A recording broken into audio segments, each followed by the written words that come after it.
2023 October 7-ാം തീയതി Hamas Yahya സിൻവാറിൻ്റെ നേതൃത്വത്തിൽ ഇസ്മയിൽ ഹനിയയുടെ ആഹ്വാനപ്രകാരം ഇറാൻ്റെ എല്ലാം പിന്തുണയോടുകൂടിയിട്ട് ഇറാനിയൻ പ്രസിഡൻ്റായിരുന്ന ഇബ്രാഹിം റൈസി അങ്ങനെയുള്ള അവരുടെ എല്ലാം പിന്തുണയോട് കൂടിയിട്ട് ഇസ്രായേൽ കയറി 1200 ആൾക്കാരെ വധിക്കുകയും 250ഓളം പേരെ ബന്ദികളാക്കുകയും ഒരു സാഹചര്യമുണ്ടായി. അതിൻ്റെ നാൾവഴികൾ അന്വേഷിച്ച് പിന്നോട്ട് നമ്മൾ വരുമ്പോൾ ഓരോരുത്തരും നേതാക്കന്മാരും രാഷ്ട്രങ്ങളും വീഴുന്നതും കുറേ അധികം മുസ്ലിം സഹോദരങ്ങളെ ഏകദേശം ഒരു 50,000-ലും മേലെ വ്യക്തികളെ കുരുതി കൊടുക്കുന്നതും അവരെല്ലാം കൊലപ്പെടുന്നതും ബോംബിങ്ങും ഒക്കെ നമ്മൾ കണ്ടു. അതിൻ്റെ അവസാന കണ്ണിയായിട്ട് നമുക്ക് അറിയാവുന്ന പോലെ നസ്രുള്ള വീണു, ഹൂത്തികൾ വീണു, ഹമാസ് വീണു, ഹെസ്ബുള്ള വീണു, ഇറാൻ പ്രസിഡൻ്റായ ഇബ്രാഹിം റൈസിനെ വരെ വരിനിർത്തി കളഞ്ഞു. അതിൻ്റെ ഒരു പിന്തുടർച്ച എന്നോണം ആ യുദ്ധം ലബനനിൽ വെടിനിർത്തൽ പ്രഖ്യാപിച്ച് സിറിയയിലേക്ക് കടന്നേക്കാണ്. അത് സിറിയയിൽ നോക്കുന്നത് ബാഷർ അൽ അസദ് എന്ന അവിടുത്തെ പ്രസിഡന്റിനാണ്. ഇന്ന് സിറിയയിൽ നടക്കുന്ന മുന്നേറ്റം ആലപ്പോയിൽ തുടങ്ങി റിബൽ ഫോഴ്സസ്, ആലപ്പോയിൽ നിന്നും ഹോംസ്, ഹാമ എന്ന പട്ടണം വീണു. ഇപ്പം ഞാൻ ഈ സംസാരിച്ചുകൊണ്ടിരിക്കുന്ന വേളയിൽ ഹാമ എന്ന നഗരം, സിറിയൻ നഗരം, സിറിയൻ ഭരണാധികാരി ബാഷർ അൽ അസദിൻ്റെ കയ്യിൽ നിന്നും പോയിരിക്കുകയാണ്. ഈ റിബൽ സൈന്യം ഡമാസ്കസിലേക്ക് മുന്നേറിക്കൊണ്ടിരിക്കുകയാണ്. ഡമാസ്കസിലാണ് ബാഷർ അൽ അസദ് ഇരിക്കുന്നത്. ഇപ്പം ലോകത്തുള്ള ഏകദേശം എല്ലാ നേതാക്കന്മാർക്കറിയാം സിറിയയിലെ ബാഷർ അൽ അസദിൻ്റെ ഭരണം അവസാനിക്കാറായി. അദ്ദേഹം ഏതാനും അവിടെ നിന്നും പുറപ്പെട്ടു പോയി എന്നാണ് അറിയാൻ സാധിക്കുന്നത്.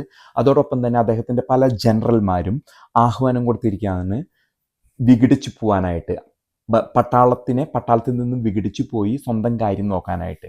അതിൻ്റെ അർത്ഥം റിബൽ ഫോഴ്സസ് ഇതിൻ്റെ ഉള്ളിൽ തന്നെ റിബൽസ് ഉണ്ട്. ഇതിൻ്റെ സിറിയൻ ഒഫീഷ്യൽ മിലിറ്ററിക്കുള്ളിൽ തന്നെ റിബൽസ് ഉണ്ട്. ഈ ഒരു വേളയിൽ നടക്കുന്ന രാഷ്ട്രീയ നീക്കങ്ങൾ എന്ന് പറഞ്ഞാൽ ബാഷർ അൽ അസദ് ഇതൊരു മുന്നണിയാണ്. ഇത് ദശകങ്ങളായിട്ട് ഏകദേശം ഒരു 70 വർഷത്തോളമായിട്ടുള്ള ഒരു കൂട്ടുകെട്ടാണ് റഷ്യയുടെ, സോവിയറ്റ് യൂണിയനുള്ളപ്പോൾ കാലം തൊട്ട് സിറിയ, ഇറാന്, അതിൻ്റെ ഒരു ഭാഗമായിരുന്നു നമ്മുടെ ഇന്ത്യയും. ഈ ഒരു കൂട്ടുകെട്ട് എന്നാൽ ഇപ്പോൾ നമ്മൾ കണ്ടുകൊണ്ടിരിക്കുന്ന ഒരു സാഹചര്യം എന്ന് പറഞ്ഞാൽ ഓരോന്നായി വീഴുകയാണ്. സിറിയയാണ് അടുത്തതായിട്ട് വീഴാൻ പോകുന്നത്. പൂട്ടിൻ ആവുന്നത്ര എന്തെങ്കിലുമൊക്കെ ചെറിയ രീതിയിൽ ചെയ്യാൻ പറ്റുള്ളൂ. കാരണം പൂട്ടിനെ പോലും പൂട്ടിയിട്ടിരിക്കുന്ന ഗതിയാണ് അവിടെ യുക്രൈൻ യുദ്ധവുമായി ബന്ധപ്പെട്ട്. അതുകൊണ്ട് അദ്ദേഹത്തിന് അധികം സഹായിക്കാൻ പറ്റില്ല. മറ്റൊരു സംരക്ഷണ വലയം ബാഷർ അൽ അസദിന് കൊടുത്തിരുന്നത് ഇറാനാണ്. ഇറാനെ സംബന്ധിച്ചിടത്തോളം കുറേ അധികം മിലിറ്ററി ട്രെയിനിങ്, ജനറൽമാർ വരുന്നു, സിറിയയിലെ മിലിറ്ററിനെ ട്രെയിൻ ചെയ്യുന്നു, അവർക്ക് വേണ്ട ആയുധങ്ങളൊക്കെ കൊടുക്കുന്നു. പക്ഷെ ഇറാൻ്റെ നയം ബുദ്ധിപൂർവ്വം അവിടുന്ന് പിൻവാങ്ങുക. കാരണം ഇബ്രാഹിം റൈസി കൊലപാതകത്തിന് ശേഷം, ഹെലികോപ്റ്ററിൽ നിന്ന് വീണ കൊലപാതകത്തിന് ശേഷം ഇറാൻ്റെ നയം എന്ന് പറയുന്നത് വേറെ പ്രശ്നങ്ങളിലേക്കൊന്നും പോകാതെ സ്വന്തം തടി രക്ഷിക്കുക. അപ്പം സിറിയയിലെ ബാഷർ അൽ അസദിനെ സ്വന്തം കാര്യം നോക്കാൻ വിട്ടു അപകടം മണുത്ത ഇറാൻ അവരുടേതായ അസറ്റ്സിനൊക്കെ വലിച്ച് പിൻവാങ്ങുന്നതായിട്ടാണ് ഇറാൻ്റെ സ്ഥിതി. കാരണം ഇറാൻ ഒരു പക്ഷേ സ്വന്തം തടി രക്ഷിക്കുക എന്നുള്ളതാണ് ഇറാൻ്റെ ഇപ്പോഴുള്ള നയം. എന്നാൽ പൂട്ടിൻ അങ്ങനെ വാക്കു കൊടുത്തിരിക്കുകയാണ് ബാഷർ അൽ അസദിന്, ആവുന്നത്ര ചെറുത്. എന്നാലും ഇത് പിടിച്ചു നിൽക്കില്ല എന്ന് വേണം കരുതാനായിട്ട്. കാരണം സിറിയ ഒരു ചിന്ന ഭിന്നമായിക്കൊണ്ടിരിക്കുന്ന ഒരു ഇതാണ്. ഡമാസ്കസ് ഉടനെ തന്നെ അമേരിക്കൻ ഇതിൽ നിന്നും വാഷിങ്ടണിൽ നിന്നുള്ള റിപ്പോർട്ടുകൾ പ്രകാരം എനിക്കറിയാൻ സാധിച്ചത് ഒരാഴ്ചയ്ക്കുള്ളിൽ 7 ദിവസത്തിനുള്ളിൽ സിറിയൻ സർക്കാർ നിലം പതിക്കും. ബാഷർ അൽ അസദ് എന്ന പ്രസിഡന്റ് എവിടെയെങ്കിലും രാഷ്ട്രീയ അഭയം പ്രാപിക്കും. മിക്കതും റഷ്യയിലായിരിക്കും അദ്ദേഹം രാഷ്ട്രീയം അഭയം പ്രാപിക്കാൻ പോകുന്നത് എന്ന് വേണം മനസ്സിലാക്കാനായിട്ട്.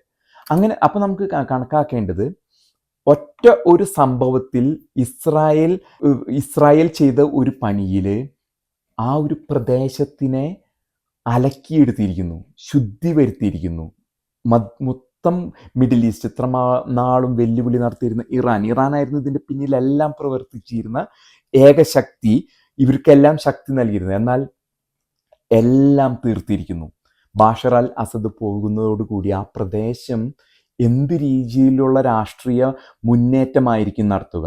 ഇതിന് പിന്നിൽ വ്യക്തമായിട്ടും പ്രവർത്തിക്കുന്ന ശക്തികളാണ് ഇസ്രയേലും അമേരിക്കയും, അതോടൊപ്പം തന്നെ യൂറോപ്യൻ യൂണിയന്, ഇങ്ങനെയുള്ള രാജ്യങ്ങൾ. ഈ പക്ഷത്ത് നിൽക്കുന്ന അമേരിക്കയുടെ തന്നെ താല്പര്യം, ഇസ്രായേലിൻ്റെയും താല്പര്യത്തിലാണ് ഇന്നുള്ള റിബലുകൾ ഡമാസ്കസിലേക്ക് മാർച്ച് ചെയ്തുകൊണ്ടിരിക്കുന്നത്. അവർ ഹമ എന്ന പ്രധാനപ്പെട്ട നഗരം പാസ് ചെയ്തു. ആലപ്പോയിൽ നിന്ന് സ്റ്റാർട്ട് ചെയ്ത് ഹോംസ്, ഇനി അടുത്തത് ഡമാസ്കസിൽ അവരുടെ എയർഫോഴ്സും ഏകദേശം ഈ പോകുന്ന വഴിയിലുള്ള മിലിറ്ററി ബേസുകളൊക്കെ കൈയടക്കിയിട്ടാണ് റിബൽസ് പോയിക്കൊണ്ടിരിക്കുന്നത്. അപ്പോൾ ഏകദേശം തീവ്രവാദം അവസാനിച്ചു എന്ന് വേണം നമുക്ക് കണക്കാക്കാനായിട്ട്. ഇനി അപ്പുറത്ത് നിൽക്കുന്ന ശക്തികൾ എന്ന് പറഞ്ഞാൽ ഇപ്പം നമ്മളുടെ ഗൾഫ് രാജ്യങ്ങൾ അമേരിക്കൻ പക്ഷത്താണ്, അത് സുന്നിയാണ്. ഇപ്പുറത്ത് നിൽക്കുന്ന ഇറാൻ്റെ നേതൃത്വത്തിലുള്ള ഷിയയാണ്. അവർക്കുണ്ടായിരുന്ന സഹായം പുടിനിൽ നിന്നാണ്. അപ്പോൾ നമുക്ക് മനസ്സിലാക്കേണ്ടത് ഏതാനും ദിവസങ്ങൾക്കകം ഒരു ലോകത്ത് തന്നെ തീവ്രവാദം ഇല്ലാത്ത രീതിയിലാണ് കാര്യങ്ങൾ മുന്നോട്ട് പോകുന്നത്. അവിടെ ഒരു പുതിയ സർക്കാർ ഉടനെ തന്നെ രൂപീകരിക്കും. അത് അമേരിക്കയുടെയും ഇസ്രായേലിൻ്റെയും ഇംഗിതത്തിന് വഴങ്ങുന്ന ഒരു സർക്കാരായിരിക്കുമെന്ന് വേണം കരുതാൻ. ഈ ഒരു അവസരത്തിൽ അമേരിക്കയിലെ ലെയിം ഡക്ക് സെഷനാണ് നടന്നുകൊണ്ടിരിക്കുന്നത്. ജോ ബൈഡന്റെ അധികാരം അവസാനിച്ചു. ഇനിയൊരു മാസം ജനുവരി 20 വരെ അധികാരം കൈമാറണം. പക്ഷെ ഇങ്ങനെയൊരു സ്ഥിതിയിൽ ഇത്രമാത്രം യുദ്ധങ്ങൾക്ക് ആഹ്വാനം കൊടുക്കുകയും അടിച്ചൊതുക്കുകയും ചെയ്യുന്ന ഒരു ഇതിനെക്കുറിച്ച് നമ്മൾ മനസ്സിലാക്കുമ്പോൾ ജോ ബൈഡൻ പോകുന്നതിന് മുമ്പ് അദ്ദേഹം എന്തൊക്കെയോ അദ്ദേഹത്തിൻ്റെ കാര്യങ്ങൾ തീരുമാനിച്ചുറച്ച പോലെയാണ്. സാധാരണ ഇങ്ങനെ ഒരു അമേരിക്കൻ പ്രസിഡന്റ് ചെയ്യാത്തതാണ്. ഡൊണാൾഡ് ട്രംപിൻ്റെ പ്രസ്താവന വന്നിരിക്കുന്നത് അദ്ദേഹത്തിന് അമേരിക്കൻ സേന സിറിയയിൽ ഇടപെടുന്നതിൽ താല്പര്യമില്ല. കാരണം അദ്ദേഹത്തിന് വ്യക്തിപരമായിട്ടുള്ള ബന്ധം പുടിനായിട്ടുണ്ട്. അങ്ങനെ അദ്ദേഹം വരുമ്പോഴേക്കും ഇതെല്ലാം തീർത്ത് അവിടെ വേറൊരു അധികാര കേന്ദ്രം സിറിയയിൽ വരുമെന്നാണ് നമുക്ക് മനസ്സിലാക്കാൻ സാധിച്ചത്. അത് ജോ ബൈഡൻ തന്നെ അവിടെ ഒരു അധികാര കേന്ദ്രത്തെ, അമേരിക്കൻ പിന്തുണയുള്ള അധികാര കേന്ദ്രത്തെ സ്ഥാപിച്ചിട്ടായിരിക്കും ജോ ബൈഡൻ ഇറങ്ങിപ്പോകുന്നത്.